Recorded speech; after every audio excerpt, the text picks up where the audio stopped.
한국 같은 작은 나라를 유럽의 강대국들과 비교하는 건 불가능하지.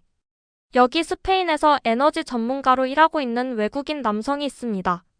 평소 유럽의 기술만을 신뢰하고 우수한 평가를 내리던 이 사람은 한국과 같이 작은 나라에 대해서는 신경도 쓰지 않았다고 합니다. 하지만 제네바에서 열린 에너지 회의에서 한국의 비밀이 드러나게 되고 곧 충격에 빠지게 되었다고 하는데요. 대체 무슨 일이 있었던 걸까요? 오늘의 사연 지금 시작합니다. 안녕하세요. 제 이름은 마르코 비달이에요. 저는 유럽 전체에서 손꼽히는 에너지 전문가라고 자부합니다. 제 책상 위에는 각종 상장과 증명서들이 놓여 있었고, 벽에는 영국 옥스퍼드 대학교 졸업장이 걸려 있었어요. 전력업계에서는 누구나 제 이름을 알고 있었죠. 저는 마드리드에 있는 제 사무실에 앉아 있었어요. 창밖으로는 제가 평생 살아온 이 도시가 보이고 있었죠. 아침 햇살이 건물들을 황금빛으로 물들이고 있었고, 저는 제 자신이 정말 자랑스러웠어요. 저는 커피잔을 들어 올려 한 모금 마셨어요. 커피 맛은 썼는데 마치 한국에 대한 제 생각처럼 느껴졌어요. 한국은 저를 화나게 만들고 있었어요. 누군가 한국 기술에 대해 이야기할 때마다 저는 웃고 싶었거든요. 아시아의 작은 나라가 어떻게 유럽과 경쟁할 수 있다는 거죠? 독일에는 지멘스와 ABB가 있었어요. 세계 최고의 전력 회사들이요. 유럽 엔지니어들이 최고였고 유럽 기술만이 완벽했어요. 한국은 그냥 모든 걸 따라 만들면서 싸구려 버전을 만들고 있을 뿐이었죠. 그때 비서가 제 문을 두드렸어요. 흰 봉투를 들고 들어오고 있었죠. 오늘 이게 도착했어요. 비서가 말했어요. 중요한 안건으로 보여요. 저는 조심스럽게 봉투를 열었어요. 안에는 고급 종이에 인쇄된 초청장이 들어 있었어요. 제네바에 있는 세계에너지기구에서 저를 그들의 중요한 회의에 참석해 달라고 하고 있었어요. 편지에는 글로벌 전력 보안에 대해 논의할 전문가들이 필요하다고 적혀 있었죠. 저는 초청장을 다시 읽으면서 미소를 짓고 있었어요. 아마도 그들은 제가 한국 기술이 모든 사람들이 주장하는 것만큼 좋지 않다는 걸 설명해 주기를 원하고 있는 거겠죠. 저는 그걸 쉽게 할 수 있었어요. 저는 전력 시스템을 수년간 연구해 왔거든요. 모든 사실과 숫자들을 알고 있었죠. 제네바로 가는 항공편을 예약해 주세요. 저는 비서에게 말했어요. 그날 오후 저는 점심을 먹으러 단골 식당으로 걸어가고 있었어요. 사장님은 저를 잘 알고 계셨고 항상 창가에 가장 좋은 자리를 주셨거든요. 저는 평소대로 음식을 주문하고 노트북을 펼쳤어요. 한국이 왜 좋은 변압기를 만들 수 없는지에 대한 모든 이유들을 적기 시작했죠. 첫째, 그들은 충분한 경험이 없었어요. 독일은 100년이 넘게 전기 장비를 만들어 왔거든요. 한국은 최근에 시작했을 뿐이에요. 둘째, 그들에게는 적절한 재료가 없었어요. 최고의 강철은 유럽에서 나왔거든요. 셋째, 그들의 작업자들은 제대로 훈련받지 못했어요. 독일 엔지니어들은 세계 최고의 학교에 다녔거든요. 저는 글을 쓰면서 자신감을 느끼고 있었어요. 제네바에서의 이 회의는 쉬울 거였어요. 저는 모든 사람들에게 한국 기술에 대한 진실을 보여줄 거였죠. 어쩌면 그들의 거짓말을 폭로한 것으로 유명해질 수도 있었어요. 하지만 그날 뭔가 이상한 느낌이 들고 있었어요. 제 마음 깊숙한 곳에서 작은 목소리가 질문을 하고 있었거든요. 세계에너지기구는 왜 특별히 저를 초청한 걸까요? 유럽의 어떤 전문가든 선택할 수 있었을 텐데요. 왜 저였을까요? 저는 그런 생각을 밀어냈어요. 제가 이 일의 최적의 인물이었던 건 한국의 선전에 속지 않았기 때문이었어요. 저는 그들의 마케팅 수법을 꿰뚫어 볼 수 있었거든요. 세상에는 진실을 말해줄 저 같은 사람이 필요했어요. 웨이터가 음식을 가져왔지만 저는 거의 맛을 느끼지 못했어요. 제네바에서 할 발표를 계획하느라 너무 바빴거든요. 저는 차트와 그래프를 사용해서 제 주장을 증명할 거였어요. 모든 사람들에게 한국은 그냥 운이 좋았을 뿐이지 실력이 있는 게 아니라는 걸 보여줄 거였죠. 사무실로 돌아가는 길에 저는 공사 현장을 지나가고 있었어요. 작업자들이 큰 변압기를 설치하고 있었죠. 저는 더 자세히 보려고 멈춰 섰어요. 금속 명판에는 한국에서 만들어졌다고 적혀 있었어요. 저는 고개를 저으며 계속 걸어갔죠. 아마 6개월 안에 고장날 거야. 저는 혼자 중얼거렸어요. 그날 저녁, 저는 바르셀로나의 전력회사에서 일하는 친구 카를로스에게 전화를 걸었어요. 다음 주에 제네바에 가. 저는 그에게 말했어요. 한국 변압기에 대해 이야기해달라고 하네. 조심해. 마르코 카를로스가 말했어요. 요즘 한국 기술에 대한 이상한 이야기들을 듣고 있거든. 어떤 종류의 이야기들? 좋은 이야기들. 너무 좋아서 믿기 힘들 정도로. 저는 웃었어요. 걱정 마. 나는 내가 뭘 다루고 있는지 정확히 알고 있어. 전화를 끊은 후 저는 아파트에 앉아서 마드리드의 불빛들을 바라보고 있었어요. 곧 모든 사람들이 마르코 비달이 한국에 대한 진실을 밝혀낸 전문가라는 걸 알게 될 거였어요. 저는 중요한 잡지들의 기사를 쓸 거였고 다른 전문가들이 제 연구를 인용할 거였어요. 저는 그날 밤 흥미진진하고 자신감에 차서 잠자리에 들었어요. 내일부터 제 인생에서 가장 중요한 발표를 준비하기 시작할 거였거든요. 저는 세상에 한국 기술이 별거 아니라는 걸 보여줄 거였어요. 저는 이 제네바 여행이 기술에 대한, 한국에 대한, 그리고 저 자신에 대한 제 모든 믿음을 바꿔놓을 거라는 걸 전혀 몰랐어요. 제네바의 회의실은 정말 중요한 결정들이 내려지는 곳처럼 보였어요. 높은 창문들로 밝은 햇살이 들어오고 있었고 그 빛이 윤이 나는 나무 테이블에 반사되고 있었죠. 저는 진한 파란색 정장을 바로 세우고 다른 대표들을 둘러보고 있었어요. 이들은 에너지 업계에서 가장 힘센 사람들이었어요. 미국에서 온 사라 존슨이 제 맞은편에 앉아서 서류들을 확인하고 있었어요. 독일에서 온 율리 밀러는 저와 눈이 마주치자 고개를 끄덕였죠. 일본에서 온 야마모토 켄은 작은 수첩에 메모를 적고 있었어요. 저는 이런 유명한 전문가들과 함께 앉아 있다는 게 자랑스러웠어요. 저는 노트북을 펼치고 메모할 준비를 하고 있었어요. 오늘 마침내 한국 기술에 대한 진짜 사실들을 듣게 될 거였어요. 그러면 저는 모든 사람들이 한국에 대해 틀렸다는 걸 증명할 수 있을 거였죠. 한 여성이 회의실 앞쪽으로 걸어왔어요. 짧은 금발머리에 전문적인 회색 드레스를 입고 있었죠. 국제에너지기구에서 온 안나 켈러라고 자신을 소개했어요. 자신감 있고 진지해 보였어요. 글로벌 전력 보안에 관한 회의에 오신 걸 환영합니다. 그녀가 말했어요. 오늘 우리는 변압기 생산에 대한 놀라운 사실들을 논의하게 될 것입니다. 안나가 리모컨 버튼을 눌렀어요. 그녀 뒤에 있던 큰 화면이 밝아졌어요. 첫 번째 차트에는 여러 색깔로 칠해진 세계 지도가 나타나고 있었어요.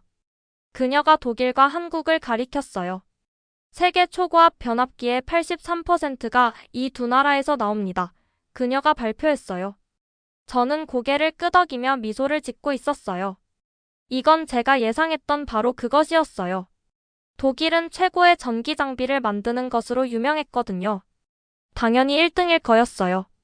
한국은 아마 그 83% 중에서 작은 부분일 뿐이었을 거예요. 그런데 안나가 리모컨을 다시 눌렀어요. 두 번째 차트가 화면에 나타났는데 제 펜이 멈춰버렸어요. 입이 떡 벌어졌죠.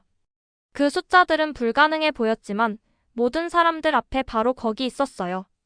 생산 속도 한국 9개월, 독일 24개월. 신뢰성 한국 99.7%, 독일 96.2%. 불량률 한국 0.02%, 독일 0.15%. 납기 준수 한국 98.5% 정시, 독일 91.3% 정시. 모든 숫자가 한국이 독일보다 낫다는 걸 보여주고 있었어요. 조금 나은 게 아니라 훨씬 나았어요. 만약 한국이 변압기 생산을 중단한다면 세계의 전력 시스템이 무너질 것입니다. 사라 존슨이 큰 소리로 말했어요. 그녀의 목소리는 걱정스럽고 무서워하는 것 같았어요. 저는 어지러움을 느꼈어요. 이 숫자들이 진짜일 리가 없었어요. 분명 실수가 있을 거였어요. 아마도 한국이 자신들의 성과에 대해 거짓말을 하고 있는 거였어요. 아니면 다른 테스트 방법을 사용하고 있는 거였을 수도 있고요. 안나가 다음 슬라이드로 넘어갔어요. 지난 5년간의 데이터를 보여주는 더 많은 차트들이 나타났어요. 매년 한국은 점점 더 나아지고 있었어요. 매년 독일은 더 뒤처지고 있었고요. 독일 회사들이 사용하는 것과 똑같은 설계도와 재료를 한국 회사들에게 주었을 때도 한국이 여전히 더 좋은 성과를 보였습니다. 안나가 설명했어요. 왜 이런 일이 일어나는지 우리는 이해할 수 없습니다. 회의실이 매우 시끄러워졌어요. 모든 사람들이 한꺼번에 이야기하기 시작했거든요. 브라질 장관이 일어서서 한국이 즉시 그들의 비밀을 공유해야 한다고 요구했어요. 율리 밀러는 기술 공유가 위험할 수 있다고 주장했어요. 일본에서 온 야마모토는 정치적 문제들을 걱정하고 있었어요. 저는 조용히 앉아서 차트들을 바라보고 있었어요. 제 뇌가 얼어붙은 것 같았어요. 기술과 엔지니어링에 대해 제가 믿고 있던 모든 것이 지진 속의 건물처럼 무너지고 있었거든요. 영국에서 온 회의 진행자 헨리 윌리엄스가 조용히 하라고 손을 들었어요. 그리고 날카로운 파란 눈으로 저를 똑바로 바라봤어요. 마르코, 당신에게 특별한 부탁이 있습니다. 그가 말했어요. 한국에 가서 그들의 공장을 보고 엔지니어들과 이야기해보세요. 이 숫자들이 말해줄 수 없는 것을 찾아주세요. 제 심장이 빨리 뛰기 시작했어요. 한국에 간다는 건 제가 그들의 기술을 제 눈으로 직접 봐야 한다는 뜻이었어요. 어쩌면, 정말 어쩌면 제가 모든 것에 대해 틀렸다는 걸 인정해야 할 수도 있었거든요. 언제 떠나면 되나요? 저는 조용히 물었어요. 다음 주입니다. 헨리가 대답했어요. 가능한 한 빨리 답을 찾아야 합니다. 회의가 끝나자 저는 천천히 호텔 방으로 돌아갔어요. 제네바의 거리들이 이제 달라 보였어요. 이날 아침에 도착했던 자신감 넘치는 전문가는 사라져버렸어요. 그 자리에는 더 이상 세상을 이해하지 못하는 혼란스러운 남자가 있을 뿐이었죠. 그날 밤 저는 잠을 잘 수 없었어요. 화면에 나타났던 그 숫자들을 계속 생각하고 있었거든요. 한국은 독일 기술을 그냥 따라하고 있는 게 아니었어요. 그들은 그것을 더 좋게 만들고 있었어요. 훨씬 더 좋게요. 제 인생에서 처음으로 제가 중요한 일에 대해 완전히 틀렸을 수도 있다는 생각이 들었어요. 11월의 추운 아침 비행기가 인천공항에 착륙했어요. 저는 터미널을 걸어가면서 긴장되고 혼란스러운 마음을 느끼고 있었어요. 모든 것이 너무 깨끗하고 현대적으로 보였거든요. 한글과 영어로 된 표지판들이 여러 방향을 가리키고 있었어요. 사람들은 빠르지만 조용히 복도를 지나가고 있었죠. 출구에서 한 젊은 여성이 저를 기다리고 있었어요. 깔끔한 글씨로 제 이름이 적힌 팻말을 들고 있었죠. 긴 짙은 갈색 머리를 뒤로 묶고 회색 재킷에 흰 셔츠를 입고 있었어요. 미소를 지을 때 얼굴 전체가 밝아지는 게 인상적이었어요. 안녕하세요, 비달 씨. 저는 세계에너지기구에서 의뢰를 받은 박지은입니다. 한국에서 가이드를 맡게 되었어요. 지은 씨는 완벽한 영어를 구사했고 매우 체계적으로 보였어요. 다음 주 일정이 담긴 두꺼운 파일을 준비해 왔더라고요. 서울로 가는 차 안에서 그녀가 우리가 먼저 갈 곳을 설명해주고 있었어요. 오늘은 안산에 있는 LS 일렉트릭 공장을 방문합니다. 내일은 연구센터에 가고요. 그 다음에는 케냐로 날아가서 그곳의 프로젝트들을 보게 됩니다. 저는 차창 밖으로 한국의 시골 풍경을 바라보고 있었어요. 논들이 멀리 산까지 뻗어 있었어요. 모든 것이 평화롭고 평범해 보였죠. 이곳이 세계 최고의 기술이 만들어지는 곳처럼 보이지는 않았어요. 안산의 공장은 제가 예상했던 것과 전혀 달랐어요. 정문을 지나 걸어 들어갈 때 바닥 타일 하나하나가 완벽하게 깨끗하고 반듯하다는 걸 알아차렸어요. 어디에도 먼지가 없었어요. 안쪽 기계들에서 나는 소음도 없었고요. 작업자들은 깨끗한 흰색 유니폼과 안전모를 쓰고 있었어요. 공장 관리자가 생산 현장을 안내해주고 있었어요. 10년 동안 단 한 번의 사고도 없었다고 설명했어요. 기계들이 너무 조용히 작동해서 사람들이 평상시 목소리로 대화하는 소리가 들릴 정도였어요. 모든 작업자가 다음 단계로 넘어가기 전에 자신의 작업을 2번씩 확인하고 있었어요. 그때 저는 김동현이라는 나이든 엔지니어를 만났어요. 20년 동안 그곳에서 일해온 분이었죠. 손은 오랜 작업으로 거칠었지만 눈빛은 부드럽고 진지했어요. 변압기는 저에게 자식 같습니다. 그가 조용히 말했어요. 수술을 위해 전기가 필요한 병원이나 밤에 공부하는 아이들이 있는 학교를 생각하면 실수를 할 수가 없어요. 작은 실수라도 말이에요. 저는 노트북에 쓰던 걸 멈추고 그를 바라봤어요. 이 사람은 이익이나 경쟁에 대해 생각하지 않고 있었어요. 자신이 만든 변압기를 사용할 사람들을 생각하고 있었어요. 독일 엔지니어가 이런 식으로 이야기하는 걸 들어본 적이 없었거든요. 다음 날 연구센터에서 지은 씨가 색깔 핀으로 가득한 지도를 보여줬어요. 각각의 핀은 한국이 가난한 나라들에 무료로 준 변압기를 나타내고 있었어요. 우리는 장비만 보내는 게 아닙니다. 그녀가 설명했어요. 현지 작업자들을 훈련시킬 선생님들도 보내요. 문제를 해결하는 방법을 배울 수 있도록 도와주죠. 우리는 이걸 전력 외교라고 부릅니다. 제 머리가 이 개념을 이해하려고 애쓰고 있는 걸 느꼈어요. 사업 계획은 어디 있는 거죠? 물건을 공짜로 나눠주면서 어떻게 돈을 버는 거죠? 하지만 가장 큰 충격은 케냐에 갔을 때 왔어요. 나이로비 종합병원에서 저는 한국 변압기로 전력을 공급받는 밝은 LED 조명 아래에서 수술하는 의사들을 보고 있었어요.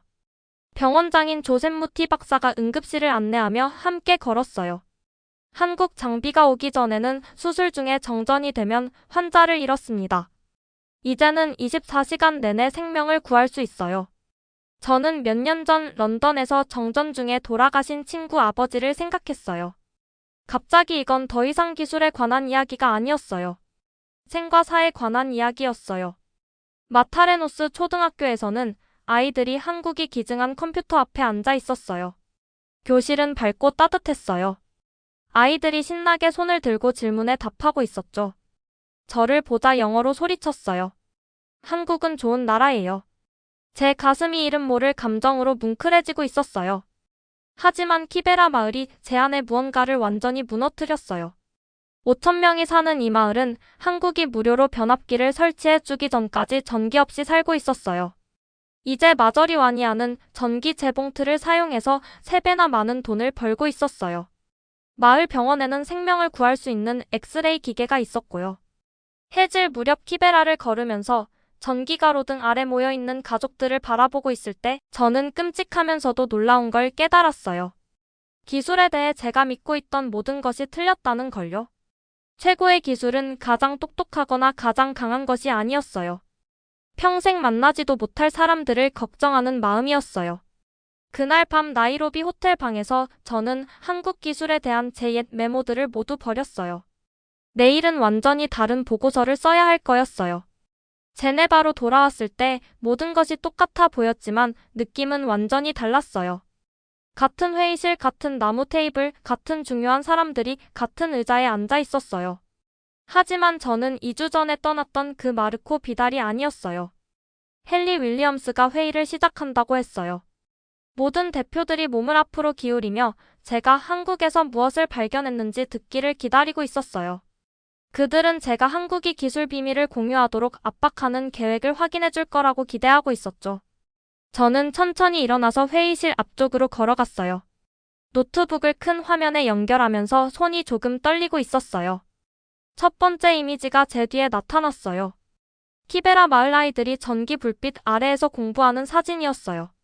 신사숙녀 여러분, 저는 시작했어요. 저는 한국 기술의 약점을 찾으러 갔습니다. 하지만 그 대신 훨씬 더 중요한 것을 발견했어요. 미국에서 온 사라 존슨이 혼란스러워하는 표정을 짓고 있었어요. 독일에서 온 율리 밀러는 인상을 찌푸리며 팔짱을 끼고 있었죠.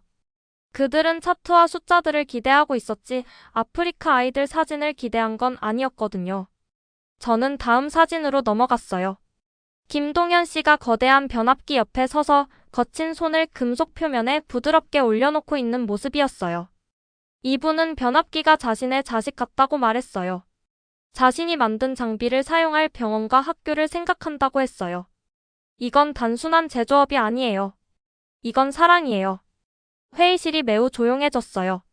몇몇 대표들은 짜증이 난 것 같았고 다른 사람들은 궁금해하는 것 같았어요. 여러분은 한국이 기술을 공유하기를 원합니다. 저는 계속했어요. 하지만 그들의 비밀이 복사할 수 없는 것이라면 어떨까요? 그들의 비밀이 오직 미끼로 선택할 수 있는 것이라면요? 율리 밀러가 화를 내며 일어났어요. 우리에게는 실용적인 해결책이 필요해요. 철학 수업이 아니라. 이것이 실용적입니다. 저는 케냐에서 찍은 더 많은 사진들을 보여주며 대답했어요. 한국은 매년 수백만 달러치 장비를 그냥 나눠줘요. 현지 작업자들을 무료로 훈련시켜요. 돈을 낼 수 없는 나라들의 시설을 관리해줘요. 이것이 그들의 비밀이에요. 브라질 장관이 저를 가로막았어요. 그건 불가능해요. 모든 걸 공짜로 주면서 어떤 회사가 살아남을 수 있단 말입니까? 저는 회의실에 들어온 후 처음으로 미소를 지었어요. 바로 제가 생각했던 것과 똑같아요. 하지만 저는 틀렸어요. 한국이 성공하는 이유는 이익보다 사람을 더 생각하기 때문이에요. 그들의 작업자들이 더 좋은 변압기를 만드는 이유는 자신들의 일이 생명을 구한다는 걸 알기 때문이에요. 논쟁은 몇 시간 동안 계속됐어요. 대부분의 대표들은 한국이 기술 설계도와 제조 과정을 공유하도록 압박하고 싶어 했어요. 그들은 기술이 그냥 기계와 방법일 뿐이라고 믿고 있었거든요. 하지만 저는 계속 사진들을 보여줬어요. 재봉틀 앞에 마저리완이야, 밝은 수술실의 조셉 무티 박사, 한국 컴퓨터로 공부하는 아이들 말이에요. 설계도는 훔칠 수 있어요. 저는 말했어요. 제조 과정도 따라할 수 있어요. 하지만 사랑하는 마음은 복사할 수 없어요. 낯선 사람을 가족처럼 생각하라고 강요할 수는 없거든요. 결국 저는 표결에서 졌어요. 위원회는 한국과 기술 이전 협정을 추진하기로 결정했어요. 헨리 윌리엄스는 그 결정을 발표할 때 실망한 표정을 짓고 있었어요. 회의가 끝난 후 저는 혼자 제네바 거리를 걸었어요. 가을 공기는 차갑고 상쾌했어요. 나뭇잎들이 황금빛 눈처럼 떨어지고 있었죠. 저는 제가 무엇을 해야 하는지 알고 있었어요. 다음 날 아침 저는 헨리 윌리엄스의 사무실 문을 두드렸어요. 세계에너지기구에서 무기한 휴직을 하겠습니다. 저는 그에게 말했어요. 헨리가 놀란 표정을 지었어요. 왜요? 당신은 우리의 최고 분석가 중 한 명인데요. 한국에서 당신들이 듣고 싶어 하지 않는 걸 배웠기 때문입니다. 그리고 그것에 대해 조용히 있을 수는 없어요. 3개월 후 제 기사가 국제에너지 저널에 실렸어요. 제목은 기술을 넘어서 한국이 세계 최고의 변압기를 만드는 이유였어요. 그 기사는 전 세계적으로 유명해졌어요. BBC와 CNN 기자들이 인터뷰를 하려고 저에게 전화했어요. 저는 15개국을 다니며 제가 배운 것에 대해 이야기했어요. 베트남, 방글라데시, 가나에서 낯선 사람을 가족처럼 생각하는 한국 엔지니어들의 이야기를 했어요. 최고의 기술은 최고의 마음에서 나온다고 설명했어요. 사람들은 저를 미쳤다고 했어요. 과학적 객관성을 잃었다고 말했죠. 하지만 저는 더 이상 신경 쓰지 않았어요. 제 눈으로 진실을 봤거든요.